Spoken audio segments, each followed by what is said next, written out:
welcome back. Welcome back to day 2 of the summer series with Inspiring Workplaces in partnership with H&H. And yes, it is day 2 of the summer series, and it is day 2 of our summer meltdown here in the south of England in the UK. So I'm with you. If anyone around the world is experiencing this heat wave at the moment, I'm with you.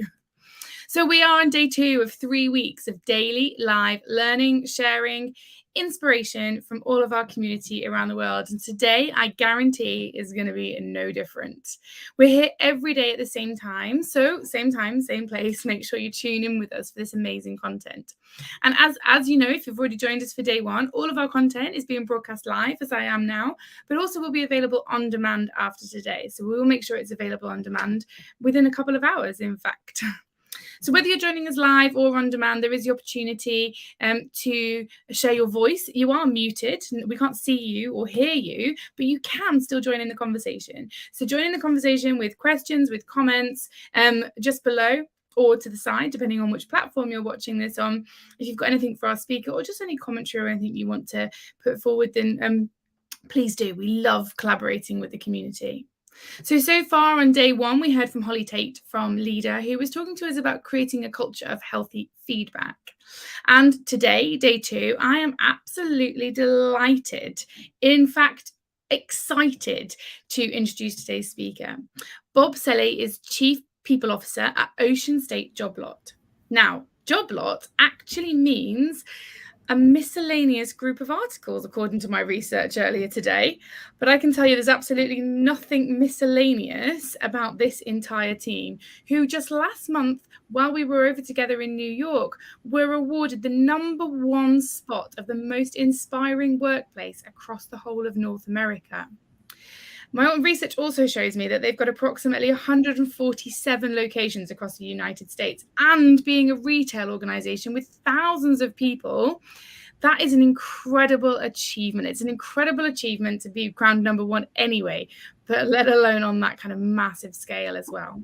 I've personally read the award entry, Bob, that the team at Ocean State Job Lot have put forward, and I can say it's very impressive. Your work around diversity and inclusion, well-being, culture, leadership development, the list goes on. The work you've been doing, I'm not surprised you've been crowned #1. So welcome, Bob, to the stage. I'm really excited, as you can probably tell, to hear from you and to hear what you've been doing today. How are you? I'm very, very good. How are you, Ruth?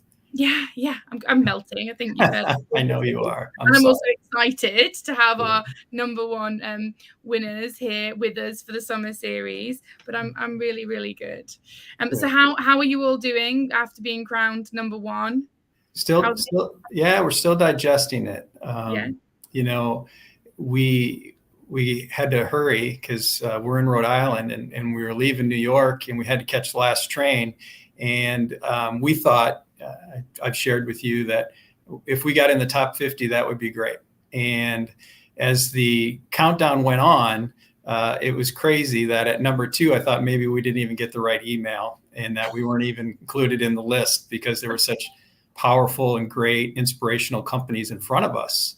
That to hear that we were #1, I still can't get my head around. I made calls. We're a private company. I made calls to our owners. I made calls to whoever would listen to me as we were running to the train station about being #1. It's just a crazy, crazy blessing for us. Wow. And a big question, did you make your train to Rhode Island? We did. I was able to even grab a pizza for us on the way up. So it was awesome. And a cocktail, which was the best cocktail I've had in years. So thank you. Oh, good. And it's so well deserved as well. Bob, I'm going to let you take the stage. You've got some slides to share with us. I do. Oh, look, yeah. There they are. Amazing. So you've got some slides to share with us, and you're going to share with us a bit about why you've been crowned #1, despite how humble you are and surprised to have made the #1 spot. So I'm going to get off the stage now, Bob, and hand over to you, and I'll see you shortly. Sounds great. Thank you. Well, good morning, good afternoon, good evening for some of you. Again, I'm Bob Selle. I'm the Chief People Officer at Ocean State Job Lot. And what I want to talk about today is really something that I know is important to everyone in the world, which is well-being. And as you can see, the title of this is Well-Being as a Business Strategy, because we believe that if we do not get well-being right as an organization, that we're not going to be able to position ourselves for growth. And I simply think of well-being from my own personal perspective is ensuring that I live my best life. And so our hope today is I'm going to kind of walk you through, where we were, where we're going, how we got here, and all of the different steps that we've really taken as an organization to focus on associate well-being. But first, I think it's important. Ruth talked about us being number one. I didn't make us number one, so I think that's important. The team here, all of the associates really did this. And we call everyone here associates and not employees, simply because an associate you work together with. And so we like that title best. But there are a few people that work on this every day that I think is important to recognize. So Margot and Beth and Bob are all part of either the well-being and employee experience team or a part of the benefits team. So before I kicked off, I thought I should really give thanks to the people that get this done every day for us. So here we go. Again, there's so many definitions. If you look, whether you wiki it or whatever, what is wellness? What is well-being? And as I go through the presentation today, I thought maybe we could just start by level setting what we as an organization think about from a wellness perspective and what then well-being means to us.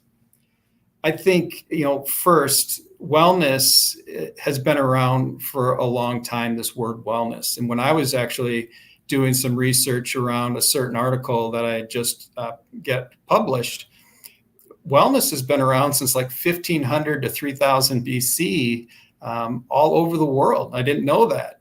In the United States, the word wellness from a business perspective, actually in the 1950s, when industry started cranking up in the United States, wellness became a word primarily around just associate safety. And now I fast forward to today, and wellness has grown from wellness to well-being. And I'll even go back just even a few years. When I think about wellness pre-pandemic, it really, I joined the company 7 years ago, and I remember having a conversation around, hey, I thought as I brought, ideas to the organization that we should have a wellness program. I remember someone telling me that it was fluffy. It was a fluffy HR program that we couldn't measure. And so I knew that actually wellness was very, very important, because if we don't have healthy associates, we're not going to be able to meet the business needs that were set out in front of us. And so I knew that I had to come up with a strategy to get company buy-in. But fast forward to well-being, and you can see what Ocean State Job Lot thinks of well-being. For us, it's a whole person. They're where they are physically, where they are mentally, how they're doing financially, and how they're doing socially. And you could actually put this in a circle, because I believe they feed off of each other. So that's very important for us to always keep top of mind as an organization. But I truly believe that the biggest advancement in our modern workforce is going to be well-being. To fully unlock the potential of our people, well-being has to be optimized. But we also have to remember that it's very personal, and that each person on our team, on all of our teams, have very different needs. And so to make sure that we meet the needs of all of our associates, you have to have a very, very strategic approach, but be very deliberate in making sure that we are delivering for each of our associates. Okay. There's a lot more to this than what is on the screen, but it's important to kind of understand where we were and where we are today. So we put together kind of a timeline. And our path to well-being started in 2015 when I joined the company. And we as an organization, the reason we're so successful, I believe, is because we're deliberate on how we go about things. We crawl, walk, and run. And we also like to test, but we want to test quick and fail. And if we fail, we can learn from that. So one of the first things that we did as an organization is I really looked at all of the support we have as a company around wellness. And what I realized is at the time, our benefit broker, their whole job was just to find a plan for us and then let us go from there. And so I think it's important for everyone to understand we're also a self-insured health plan, which means that it's our money. And so that's even more important to me, that we tackled wellness. So we went out and we found a strategic partner that did more than just broker between a company and an insurance. They actually had strategy around associate wellness. And so we signed up for them. The other part that I found to be very strategic and very important, and that you'll hear about throughout the rest of our chat, is the understanding that if we don't have good data, we really can't tell a story. And I also want to make sure everybody understands that you have to make sure that when you're looking at this as a whole, that you're looking at this through your own lens and not us as an organization, and that you don't really focus on trends, that you, again, think about what is right for me as an organization. So some of the ways that we support our folks is, when you think of the wellness support, the very first thing we did after looking at our healthcare data was make a case for why the campus should be smoke-free. And that's a big deal because our campus, there's more than just a corporate office. We have a million square foot distribution center attached to that. But we actually knew that if we were going to draw a line in the sand and say, hey, we've got to make progress on associate wellness and well-being, we had to make a big first move. And that first move was to make the campus smoke-free. Some people were worried about that. We actually got tremendous amount of great feedback, whether it was from our customers, our vendors, whoever may have walked on our campus. It definitely made the point. I'm going to talk about all of the different ways we go about putting strategy together in a coming slide, but I want to touch on just a few of the things here. One of the things that we learned is that our associates wanted time to go to the doctor, and our data said that they just weren't getting to the primary care physician enough. So we made the business case again to give all of our full-time associates a wellness day that they can use to volunteer. They can spend a half day at the doctor, what have you. And again, you're going to hear the strategy of so many different things that we believe that go into well-being, but a wellness day was something that they found very important from listening. So we implemented that. We also purchased a wellness center here in North Kingstown, Rhode Island, and made sure that our associates had access to that center. A couple other things that I just want to talk about is listening surveys were introduced in 19, and that was game changing to us. And that's when we realized, honestly, that I'd got to not follow trends, because the trends were saying completely different things than what our associates were saying. And then 2020, we're going to talk a little bit about just COVID and what that meant to the acceleration of well-being in the world. And so these other things I'm going to talk about a little bit more in detail when we talk about where we are today and then where we're going. Okay, so you heard me briefly touch on this, but we're an organization that is a listening culture. And Ruth talked a little bit about so many associates. We're about at 6,000 associates across 9 states. And so you can't guess anymore. And we believe that by listening to our associates, they understand that they can be part of the solution around any of our company strategies. So a few different things that I just want to touch on that was important to Ocean State Job Lot is a capstone project. So when I formalized the plan, or when we formalized the plan early on, I wanted an outside perspective. Outside of our broker, I wanted to understand what our associates were feeling. And the best way to do that, I believed, was to engage a third party to kind of look at us holistically. And actually, the challenge that we gave that capstone team, which is graduate students before their MBAs, we said, go out and tell us what it would mean and how we go about becoming an employer of choice. And so 4 students took on a semester project for us doing just that. And so when you think about listening, they did a lot of listening to our associates and brought back some really valuable information. Obviously, all companies probably do benefit surveys, stay and exit interviews. We spend a lot of time in our stores, in our office, in our distribution center, walking around and doing what we call our we're listening sessions, just so we make sure that we are meeting the needs of our associates all the time. We also listen during the orientation in their 30, 60, 90s. And then we also have a associate suggestion program that is being evolved into a Bright Ideas program that we believe is going to be instrumental. So I want to touch on, it's easy to say that we do all these things, but I want to read a couple of the questions that we may ask just so folks can understand where we go as an organization when we are trying to establish a listening culture. Thinking about COVID, again, we were a retailer, and so our distribution centers and our store associates, we were deemed a necessary company, so our store stayed open. And so one of the first things that we asked our associates were, do you believe that the things that we're doing to protect you are keeping you safe? Are safety steps that we're trying to implement as an organization being communicated to you properly? And do you have a way to share how things are going?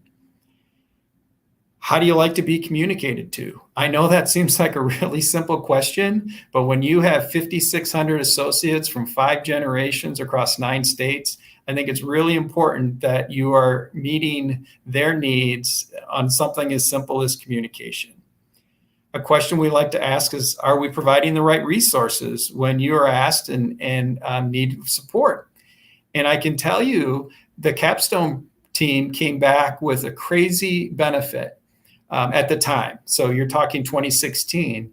And that benefit that they said our associates wanted was pet insurance. And today, we just think nothing of it. Gen Y, Gen Z, a pet is like a child to many different people. But at the time, we were like, is that really true? But once we offered it and the number of associates that signed up for it was astounding. Do you feel supported by your direct supervisor? And do you guys have conversations? I think that was really important to ask, especially during COVID, when you're trying to figure out what this whole remote thing was. Hybrid really wasn't around yet because most people were told that they had to stay home. And a great question that we've asked is, are we meeting your needs from a flexibility standpoint so you can manage your life? So those are just a few examples of some of the questions that we ask. And certainly I'll be able to take questions at the end.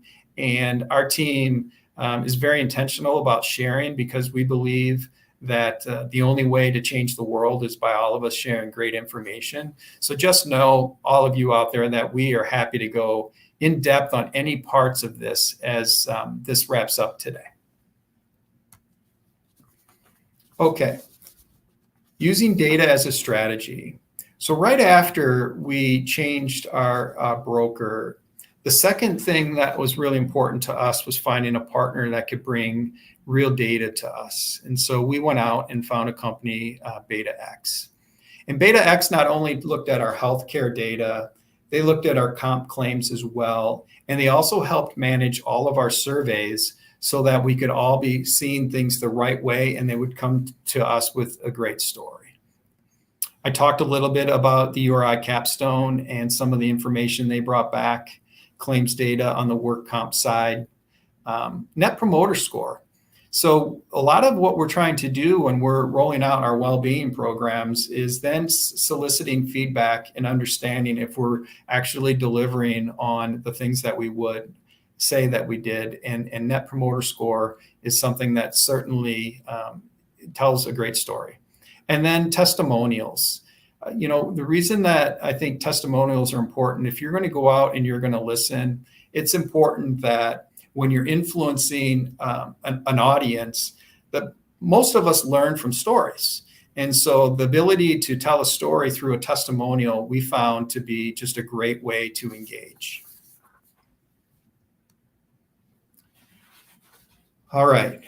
I think for the whole world, COVID was game changing when it comes to what wellness was as a business need, and then where the world went from wellness to well-being. And the reason that I inserted this slide is because I don't believe we as an organization would have made the leaps that we made if right as we were leaving to work from home and we were strategizing as senior leadership team, our CEO said to all of the senior leaders, listen, as an organization, we are going to put our associate safety before profits.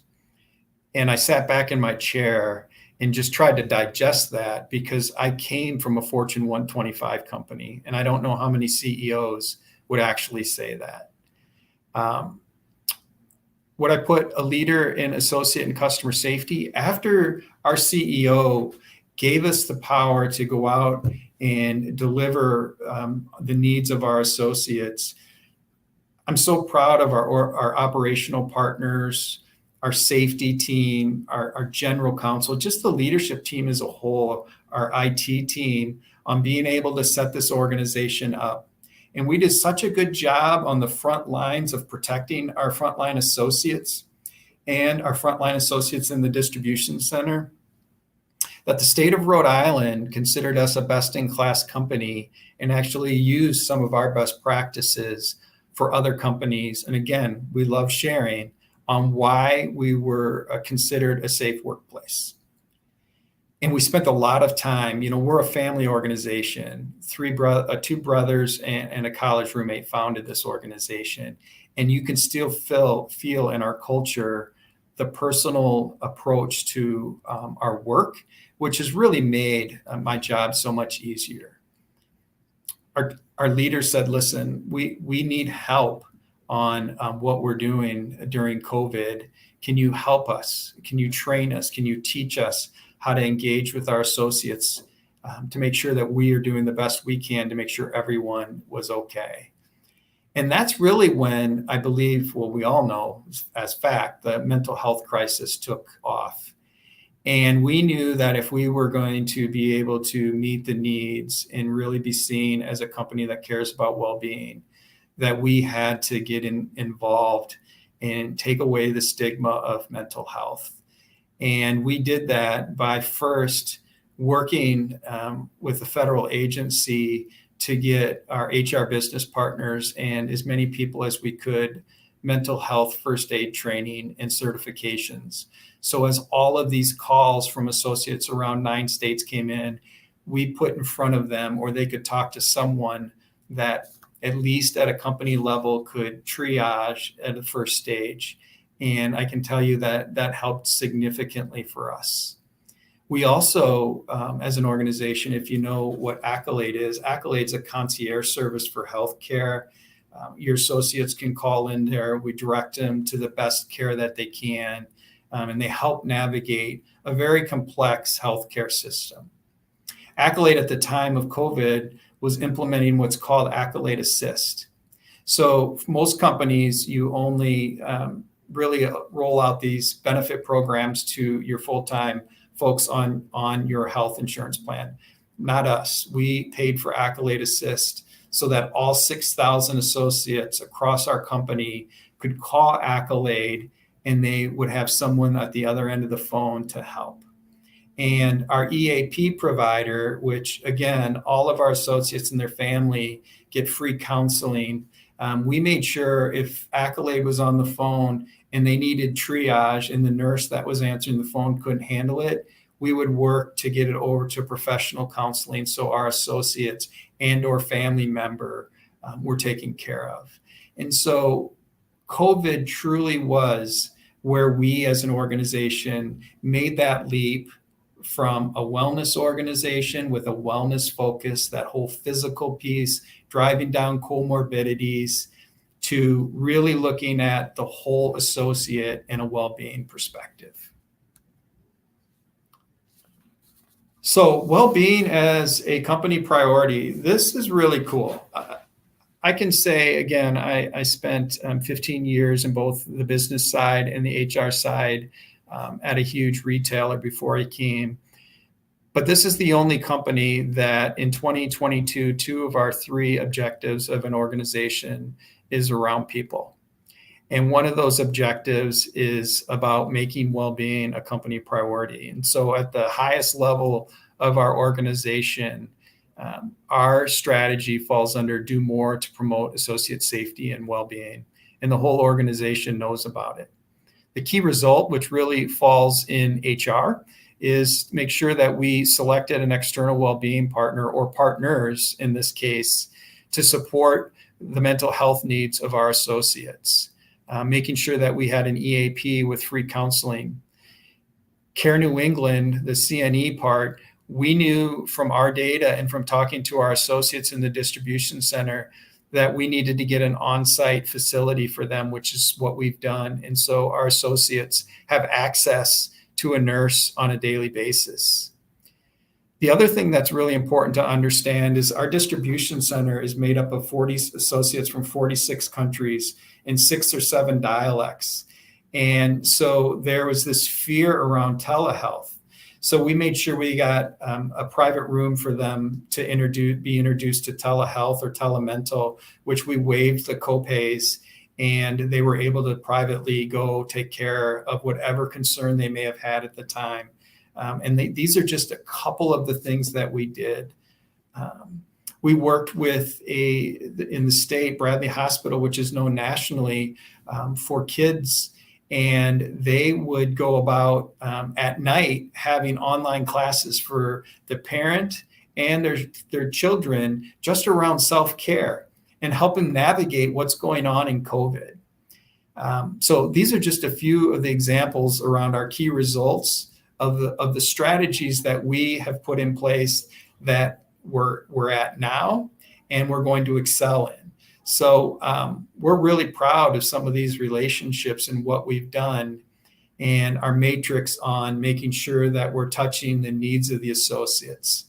When we think of why so much around mental health, Bob, when you had social, you had physical, because again, we are a data-driven company and our data shows that a lot is happening still from a mental health perspective.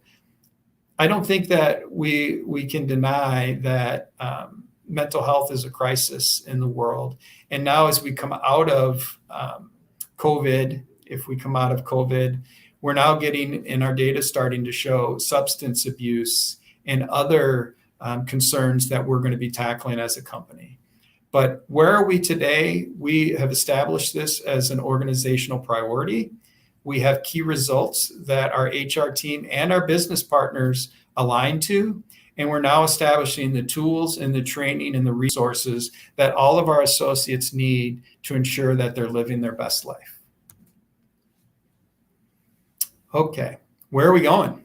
So this is where we're going. We are going to double down on associate well-being, and we are going to continue to look for partners, continue to listen to our associates, and ensure that we're doing the right thing.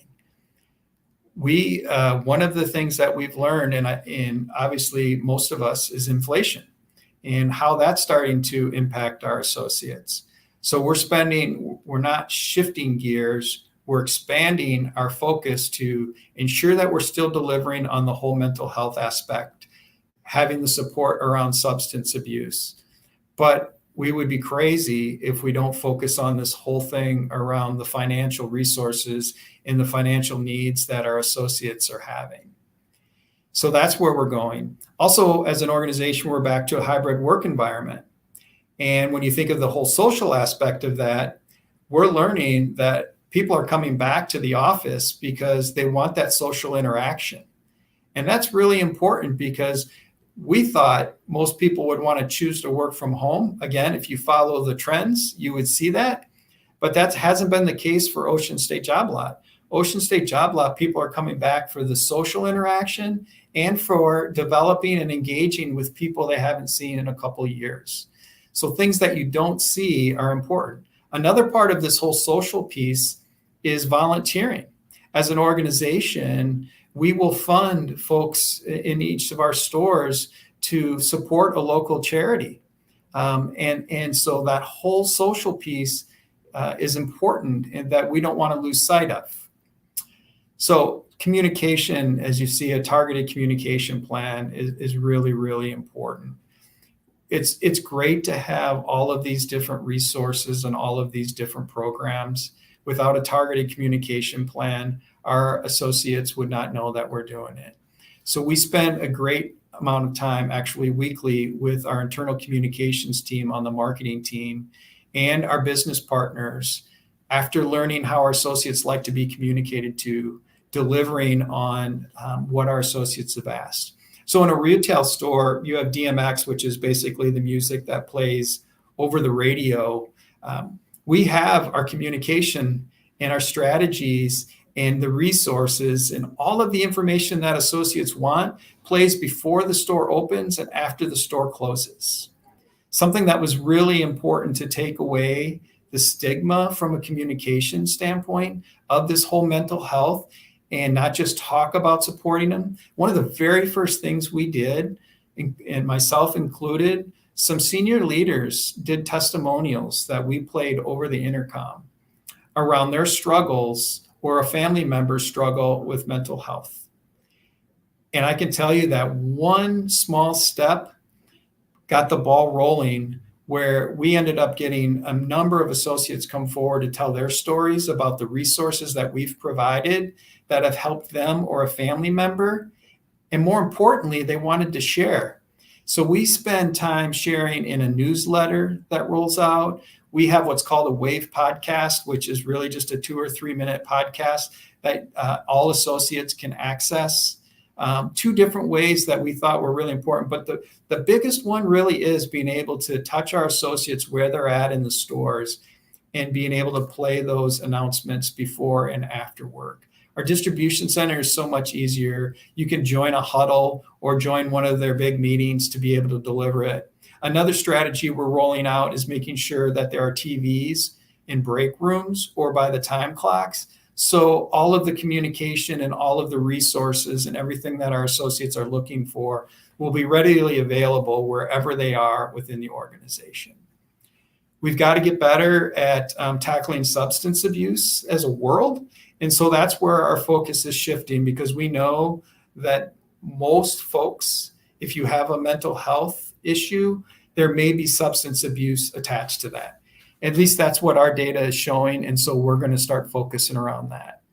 And then lastly, getting that net promoter score up is really, really important. So we're going to be surveying our associates. Actually, we just did at the end of Q2 and again in Q4 to make sure that all of these educations and all of these available tools they know about and that they understand. Another cool part of making sure that we hear the associates and we meet the associates where they are is we rolled out a wellness ambassador program. So we have someone that's highly engaged and really care about well-being in each of our store locations. And that's just another way that we've been able to make sure that we are getting to all of our associates in the entire organization. Okay. I've been talking a lot about how we got here. We thought it'd be really important on just kind of talking about takeaways and where to start. You know, it's clear that wellness has truly begun its transformation to well-being at work. It's important that we all know that there's no one size fits all. You can't tackle these complex issues without understanding that well-being is very personal and that you have to deliver the needs to all of your associates. Unfortunately, it took a pandemic, I think, for us as employers to realize this, but we have a great opportunity now that it's here to get after it. We know that the lines between work and home have always been blurred, But now we can actually say, listen, there really isn't a lot of difference between work and home, that it really is just one person living their life. It's important to us to make sure, though, that that one person is living their best life, and that we're being able to take a proactive approach to support them and to support their families.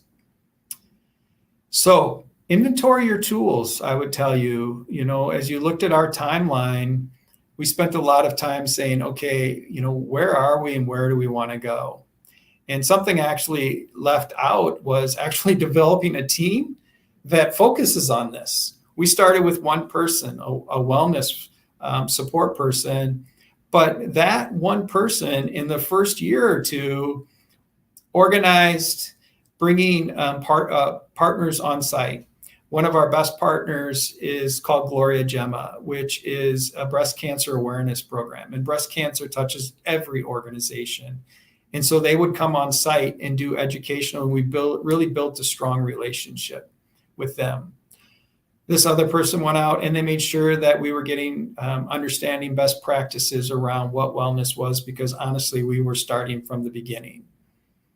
We started to pay for associates to walk in their own communities, whether it was a breast cancer walk, whatever walk that the associates wanted to, we made sure that we paid for it. And again, it was very early on, but outside of making sure our associates were getting out and starting to get physical activity, that whole social aspect started to play into it. So you remember me talking about, you can honestly take all 4 parts of well-being and put them in a circle because they all overlap each other.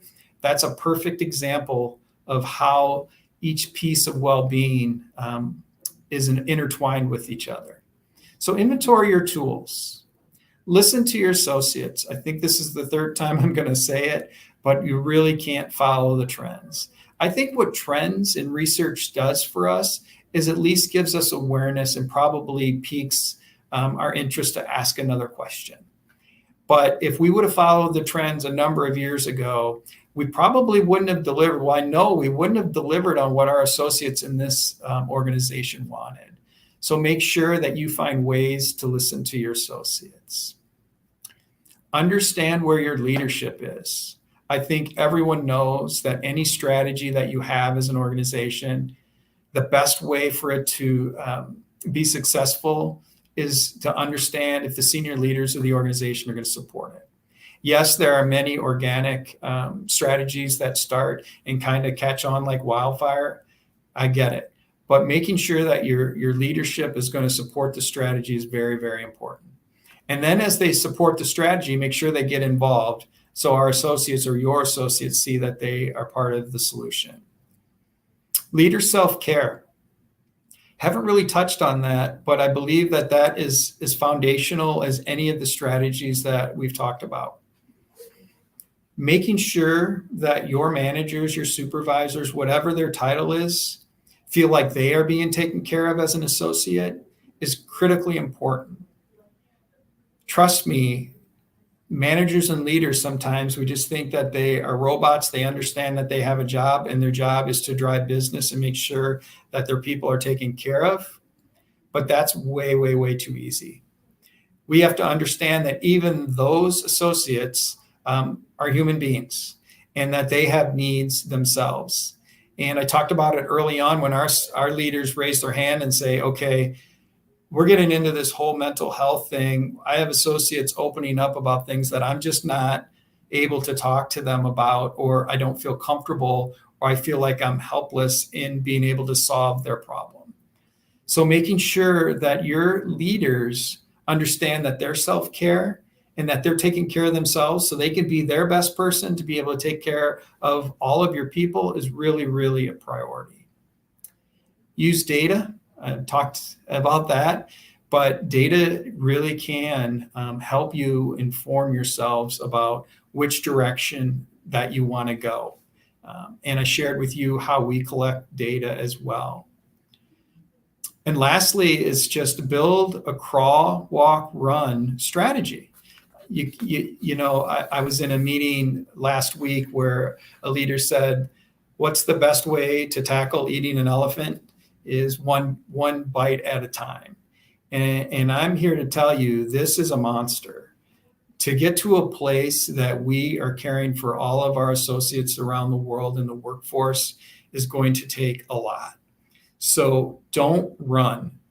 Start small, but just understand those small incremental steps.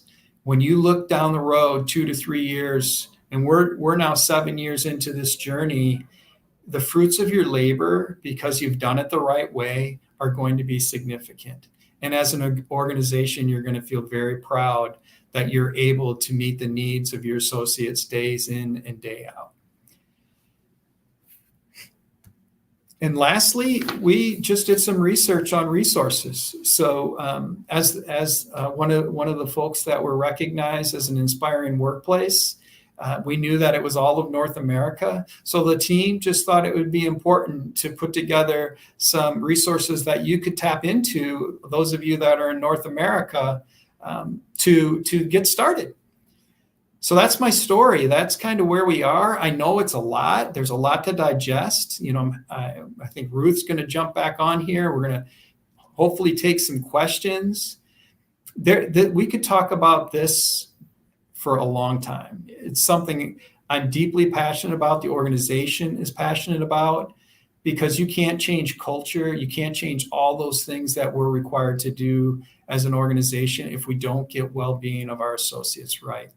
And so we're happy, like I said, as a team, to engage with any of you and to learn from you as well. We certainly don't have all of this down, but we feel pretty good about where we were, where we are, and where we're going. So thank you for the time. Ruth? Bob, Selle, thank you.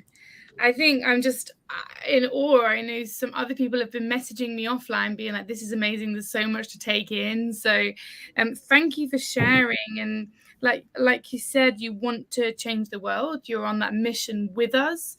And I really appreciate you sharing that great information and wanting to do that. And I'm not surprised, having just heard that one strand of well-being and where you've prioritized well-being, that you got placed at the #1 spot. But it's really amazing to hear that you're not resting on your laurels, you're carrying on, and there's still so much more work to be done. I was frantically writing notes, even though I've read your case studies and read your entries, and it was really refreshing to hear it in a different way and from your perspective. A few things that really, really stood out to me, and I'll share them if that's okay. The first thing was around not doing things to people, but doing them with your people. A really, really key message. And in an organization where you're so dispersed across so many locations and so many nationalities, etc., I guess it would be easier to do it from a head office, corporate office function and roll out programs to people. And you've not done that. And that is incredible. And the results are showing. Listen, listen, listen. I think that came up in every single slide. And that is absolutely critical. In fact, the personalized approach, listening, is what has set you apart. A business said to me just yesterday, Ruth, please can you share with us what all the other companies are doing? Because we want some ideas. I said, that's great. That's what we do. We recognize the amazing companies and we do share what the other companies are doing. But you can't copy them, right? You've got to listen to your people. It's got to be done from the voice and from the heart of what your people need. And I really love how you've taken that personalized approach across the whole of Ocean State Job Lot. The bit that stood out to me, I mean, just a leader being vulnerable and telling a really honest, open, vulnerable challenge that they're experiencing in their personal lives, and putting that on the intercom of a store before a store opens. Absolutely genius. Internal comms professionals around the world right now are thinking, why don't we just stick things over the tannoy, right?